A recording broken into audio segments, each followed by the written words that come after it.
So kahapon, nag-premiere night na yung And So It Begins.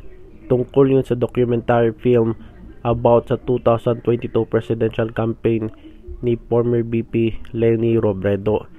Yun yung tinatawag nilang pink movement. Yung makulay na kampanya nila, tapos maraming tao na naka-pink na color. Yun tumatatak sa mga kakampings. So sa film na ito, sana matuloy nila, lalo na malapit na yung 2025 midterm election. Sana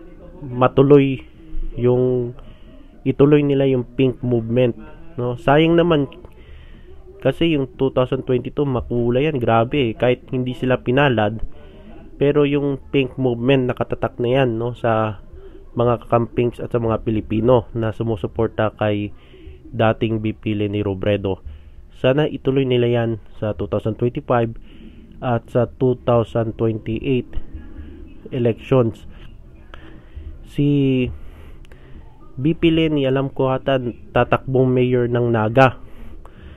Tapos may 3 senador na kandidato ng pink movement.